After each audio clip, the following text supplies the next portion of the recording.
Alunos do 9º ano de São Vicente. Sou o professor Clóvis de Geografia e nessa videoaula nós estaremos estudando qual o impacto sobre a natureza do desenvolvimento econômico dos continentes da Ásia e Oceania. Temos o mapa do continente asiático e como que a produção agrícola ocupa o solo do continente. Então, pelas cores, você consegue observar os tipos de plantio e pecuária. Temos aqui essa região avermelhada, que é uma região do Sudeste Asiático. A maior produção de arroz do planeta se dá nessa região. Caos no clima afeta a agricultura na Ásia. Então, as alterações do clima global têm afetado muito a agricultura do continente asiático. Então, tem ocorrido secas, inundações, e essas secas e essas inundações, elas têm prejudicado muito os meios de subsistência de milhares de pessoas e também têm danificado as plantações. A Ásia produz óleo de palma, borracha natural e arroz. Eles são os maiores produtores desses tipos de cultivos do planeta. E 1/3 do açúcar global também é produzido no continente asiático.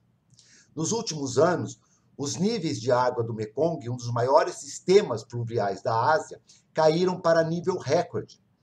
E áreas do sul da Índia enfrentam uma seca nunca antes ocorrido.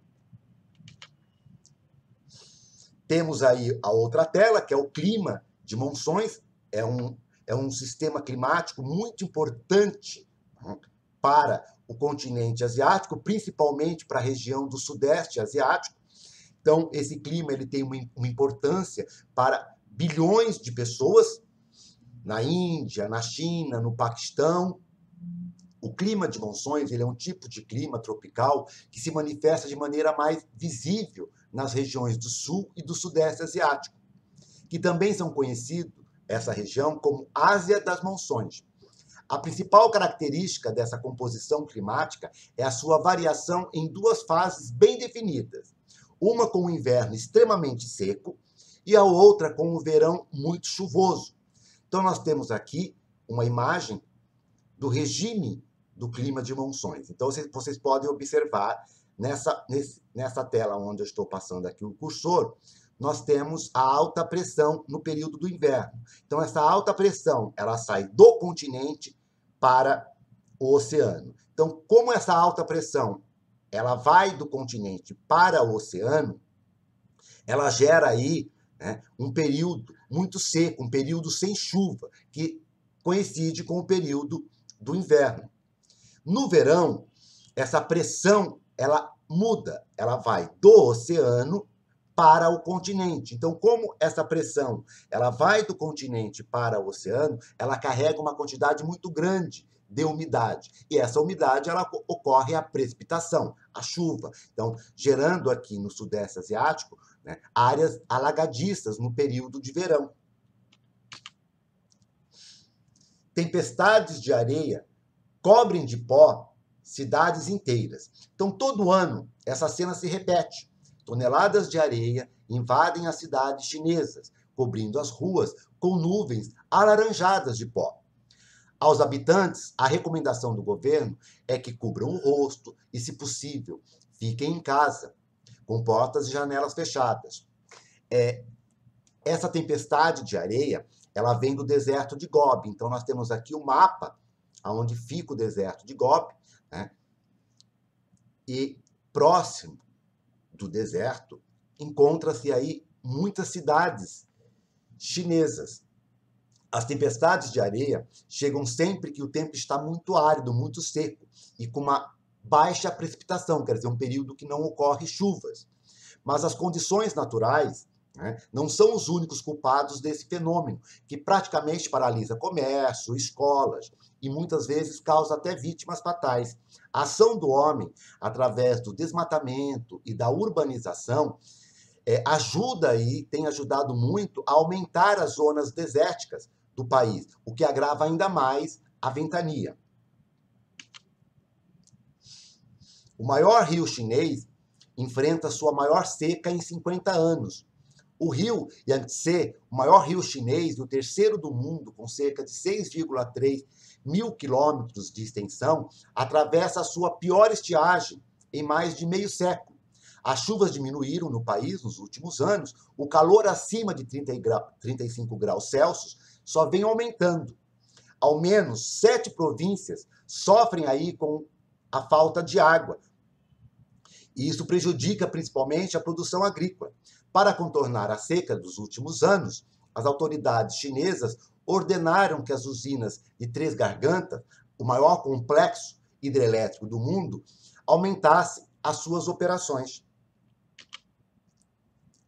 Temos aqui a poluição de Xangai, né? Também atinge aí níveis recordes. Xangai é a capital comercial e financeira da China. Tem registrados aí uma poluição muito alta nos últimos anos. Geralmente, uma espessa neblina envolve a cidade de mais de 20 milhões de habitantes. Muitas pessoas sofrem aí com tosse seca, irritação nos olhos e dificuldade para respirar. A péssima qualidade do ar na região deve-se, em grande medida, a uma matriz de geração de energia suja, formada, na maior parte, por termoelétricas a carvão. Outra consequência negativa da poluição são as chuvas ácidas, provocadas pela alta presença de dióxido de enxofre no ar. Agora vamos falar um pouco de Tóquio, né? Aproximadamente 60 mil pessoas morrem no Japão por causa de doenças relacionadas à poluição do ar. Apesar de não ser o ar mais poluído da Ásia, 80% da população japonesa vive em locais com índices maiores do que recomendados pela Organização Mundial da Saúde. No Japão já existem grupos organizados que buscam justiça por danos físicos causados pela poluição do ar. Apesar da melhora na qualidade do ar da capital japonesa nos últimos anos, o problema da poluição no Japão é uma ameaça a todas as cidades. Isso porque as regiões fronteiriças dificultam o trabalho de redução de elementos poluentes na atmosfera. Então, nós temos aí o que eles chamam de exportação de poluição. Como o espaço territorial japonês é pequeno, as grandes cidades não conseguem manter os seus microclimas e acabam exportando poluição para as outras cidades próximas. Por isso, é vital que todas as cidades japonesas trabalhem para implementar políticas públicas para a saúde e a qualidade do ar. Na cultura japonesa, há uma contradição entre idolatria e o uso da natureza. Então, o povo japonês, ele cultiva muito a natureza, ele gosta muito de preservar a natureza. Mas isso, né, tem sido meio complicado, principalmente devido às pressões econômicas e populacionais do país. Apenas 20% do território japonês está preservado. Poluição da Índia. As grandes civilizações sempre se desenvolveram em áreas próximas a lagos, nascentes e leitos dos rios, a exemplo da civilização indiana, que se formou às margens do rio Hindu e se expandiu principalmente aos redores do rio Ganges. Para o hinduísmo, religião praticada pela maior parte dos indianos, a água desempenha um papel de purificação e 7 dos rios são considerados sagrados na Índia, sendo o Ganges o mais importante deles. O crescimento demoeconômico da Índia está aumentando também o estresse hídrico do país. A população da Índia era de 371 milhões em 1950. Em 2020, já são mais de 1 bilhão e 300 milhões de habitantes, e a previsão da ONU é que em 2050 a população indiana chegue a 2 bilhões de habitantes. Os rios da Índia estão ficando muito rasos, não sendo capazes de conter água suficiente para sustentar as demandas de diversos setores. Além disso, a China faz barragens no Tibete, desviando e utilizando grande parte da água que ia para a Índia e o Sudeste Asiático. Por isso, a maioria dos agricultores indianos depende da água subterrânea para suas atividades agrícolas e também para fins domésticos. Agora nós vamos falar da Oceania. Então, a Oceania, ela também sofre aí impactos ambientais. Atualmente, um dos grandes problemas ambientais que tem afetado a Oceania, especialmente alguns pequenos países insulares como Tuvalu, tem sido o aumento no nível das águas oceânicas em função do degelo das calotas polares. Apesar de haver aí algumas controvérsias, né, o consenso da comunidade científica internacional é de que a causa principal do degelo é o aquecimento global, causado pelo agravamento do efeito estufa, que tem como origem o buraco na camada de ozônio, que tem sido aumentado aí pela poluição atmosférica. O efeito, né, desse aumento no nível dos oceanos é que algumas ilhas da Oceania estão desaparecendo e outras irão desaparecer. Alguns países, como Tuvalu, já fazem acordos visando transladar, quer dizer, mudar os seus cidadãos para outros países, caso ocorra aí, né, o alagamento do seu território. A Oceania, ela é basicamente plana, sendo o território australiano formado principalmente por um planalto e algumas planícies.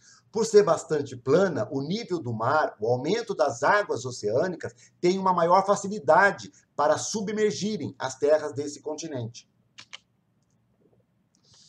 Agora nós vamos falar um pouco da Austrália.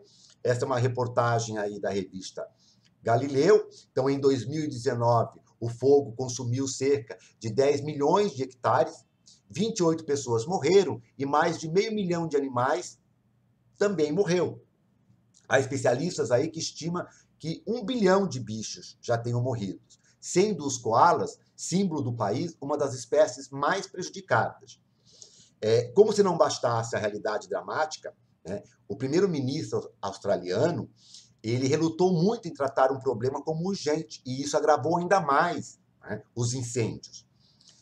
O tema ele continua causando controvérsias, porque além da fumaça dos incêndios, o país tem como principais fontes de energia as minas de carvão, que são grandes poluentes atmosféricos.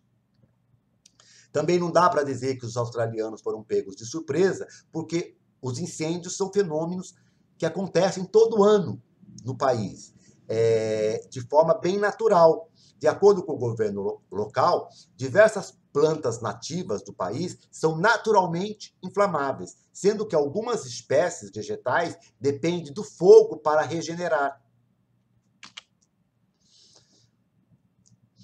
Então, como em 2019 ocorreram esses incêndios que saíram do controle, o principal motivo é um fenômeno climático conhecido como dipolo do Oceano Índico, também chamado de El Niño Índico, que causa períodos de calor e seca intensas, temperaturas acima de 40 graus, ventos fortes, pouca chuva e flora seca caracterizam esse tipo de El Niño.